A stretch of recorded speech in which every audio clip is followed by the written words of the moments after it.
Intinya, dengan adanya putusan Mahkamah Konstitusi ini, meskipun ada jaminan fidusia, pihak leasing tidak lagi bisa menarik serta-merta kendaraannya.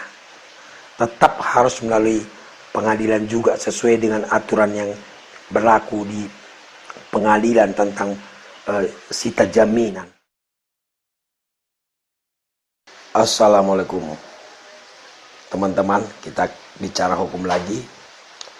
Seperti biasa kita membahasnya dengan cara yang sangat sederhana, dengan harapan teman-teman bisa paham ya. Jadi kali ini saya akan menyampaikan informasi baru ya tentang jaminan fidusia ya. Jadi selama ini kan kita tahu bahwa orang leasing, pihak leasing itu tidak boleh menarik kendaraan yang gagal bayar, gagal kredit macet dengan cara semena-mena ya. Harus melalui putusan pengadilan, kecuali unitnya itu didaftarkan fidusianya, ada jaminan fidusia, ada sertifikat fidusia. Jadi kalau pihak leasing memiliki jaminan sertifikat fidusia, mereka boleh menarik kendaraan tanpa putusan pengadilan.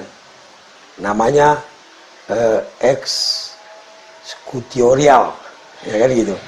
Jadi itu yang kita tahu selama ini kan bahwa pihak leasing bisa menarik kendaraan tanpa harus ke pengadilan kalau mereka mendaftarkan jaminannya ke jaminan fidusianya. Kan seperti itu. Nah, ternyata rekan-rekan, baru-baru ini Mahkamah Konstitusi memutuskan lain rekan-rekan. Ini berawal dari permohonan gugatan sepasang suami istri ya ke Mahkamah Konstitusi mengenai jaminan fidusia ini. Nah, ternyata Mahkamah Konstitusi sudah memutuskan dengan putusan nomor 18 PUU garis mendatar 27/2019. Nah, sebelum kita membahas tentang putusan Mahkamah Konstitusi ini rekan-rekan, nah, kita kembali ke belakang sedikit tentang jaminan fidusia. Jadi begini, di pasal 15 ayat 2 Undang-Undang nomor 42 tahun 99 tentang jaminan fidusia ya, mengatur bahwa sertifikat jaminan fidusia mempunyai kekuatan eksekutorial yang sama dengan putusan pengadilan yang telah memperoleh kekuatan hukum tetap.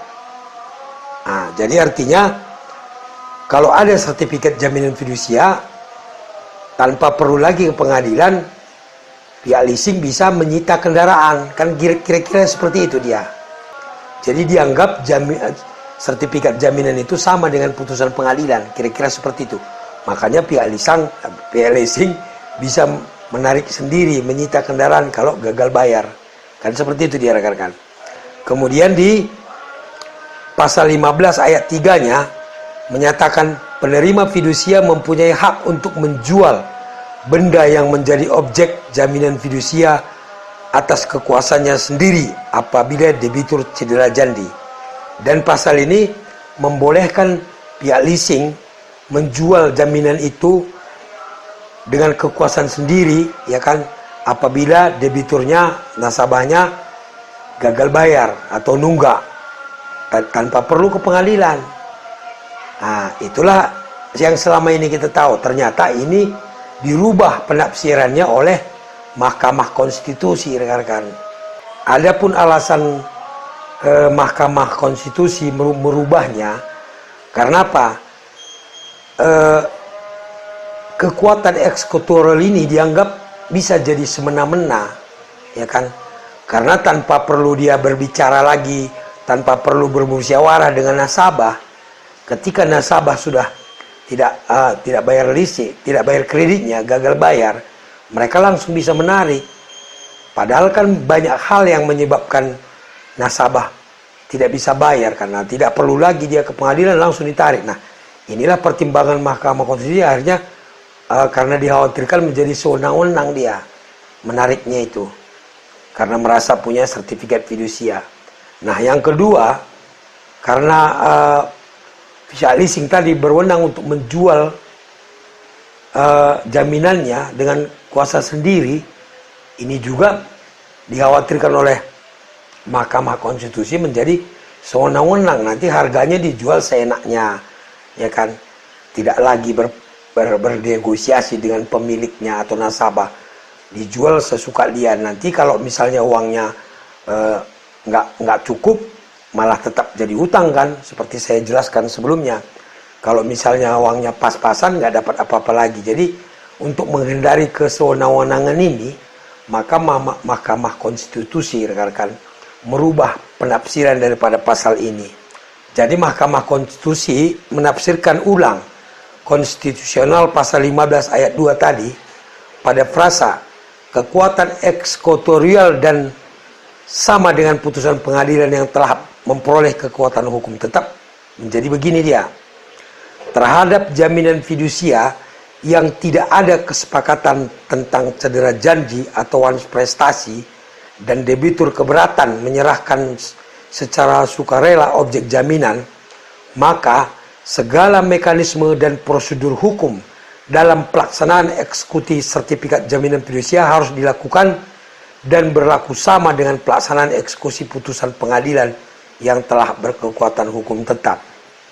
Ya, jadi intinya kalau nasabah tidak sukarela menyerahkan kendaraannya, unitnya, maka meskipun ada sertifikat jaminan fidusia, wajib dilakukan sama dengan putusan pengadilan. Ya, tidak bisa mereka sewenang-wenang juga, tetap berdasarkan penetapan pengadilan. Jadi mungkin nanti mekanismenya kalau ada nasabah gagal kredit, mereka kalau menyita harus melalui pengadilan juga, ya kan?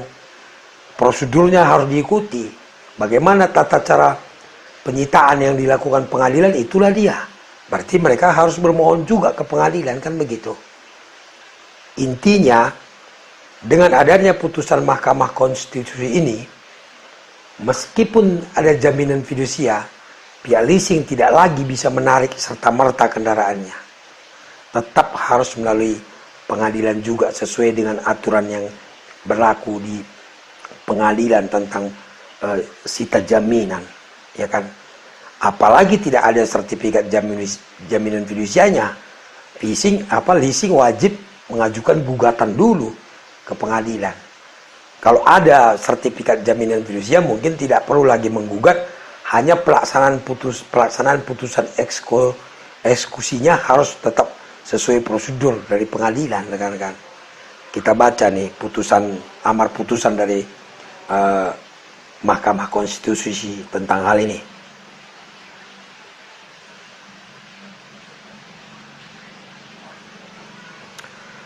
Amar putusan mengadili. Nah, di nomor 2-nya menyatakan pasal 15 ayat 2 Undang-Undang Nomor 42 tahun 99 tentang jaminan fidusia, sepanjang frasa kekuatan eksekutorial dan frasa sama dengan putusan pengadilan yang berkekuatan hukum tetap bertentangan dengan Undang-Undang Dasar Negara Republik Indonesia tahun 1945 dan tidak mempunyai kekuatan hukum mengikat, sepanjang tidak dimaknai terhadap jaminan fidusia yang tidak ada kesepakatan tentang cedera janji atau wanis prestasi dan debitur keberatan menyerahkan secara sukarela objek yang menjadi jaminan fidusia. Maka segala mekanisme dan prosedur hukum dalam pelaksanaan eksekusi sertifikat jaminan fidusia harus dilakukan dan berlaku sama dengan pelaksanaan eksekusi putusan pengadilan yang telah berkekuatan hukum tetap. Itu dia kira-kira seperti itu. Dan ada panjang lagi. Kalau misalnya rekan-rekan pengen tahu, bisa dibaca di putusan Mahkamah Konstitusi nomor 18 /PUU /27 Romawi /2019.